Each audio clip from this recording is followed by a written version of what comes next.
ಒಂದು ಹಳ್ಳಿಯ ಕಥೆ ಇದು. ಆ ಹಳ್ಳಿಯ ಪ್ರಾಚೀನ ಬಂಗಲೆಯಲ್ಲಿ ಹೊಸದಾಗಿ ಒಂದು ಕುಟುಂಬ ವಾಸಕ್ಕೆ ಬಂತು. ಆ ಬಂಗಲೆಯ ಪಕ್ಕದಲ್ಲಿ ಹಳೇ ಬಾವಿ ಇತ್ತು. ಯಾರೂ ಆ ಬಾವಿಯ ಬಳಿ ಹೋಗಬೇಡಿ ಎಂದರು. ಆ ಊರಿನ ಮುಖಂಡರು ಹೇಳಿದರು, ರಾತ್ರಿ ಹೊತ್ತಿನಲ್ಲಿ ಒಂದು ಹೆಣ್ಣು ಅಳುವ ಶಬ್ದ ಕೇಳಿಸುತ್ತೆ, ಯಾರು ಹೆದರಬೇಡಿ ಎಂದರು. ಆ ಮನೆಯ ಬಾಲಕಿ ಅನು ಒಂದು ದಿನ ಸಂಜೆ ಆಟವಾಡುತ್ತಾ ಬಾವಿ ಹತ್ತಿರ ಹೋದಳು. ಅಲ್ಲಿ ಅವಳಿಗೆ ಬಿಳಿ ಬಟ್ಟೆ ಧರಿಸಿದ ಹೆಣ್ಣು ಕಾಣಿಸಿತು. ಅನು, ಬಾ, ನನ್ನ ಜೊತೆ ಆಟಾಡು, ನನ್ನನ್ನು ಗೆಳತಿ ಮಾಡಿಕೋ ಎಂದಳು.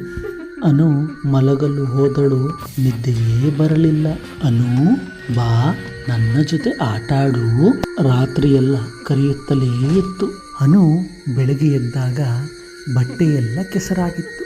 ಅನು ರಾತ್ರಿ ಎದ್ದು ಹೋಗುವುದನ್ನು ಅವರ ತಾಯಿ ಗಮನಿಸಿದಳು. ಅನು ಬಾವಿಯ ಕಡೆ ಹೋದಳು.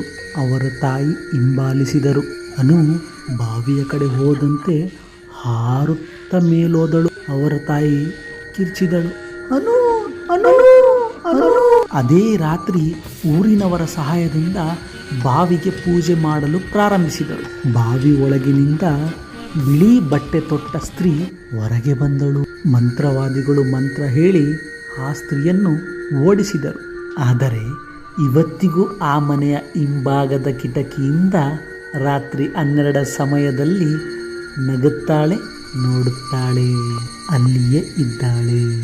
Thank you for watching. Like ಮಾಡಿ, ಶೇರ್ ಮಾಡಿ, ಸಬ್ಸ್ಕ್ರೈಬ್ ಮಾಡಿ.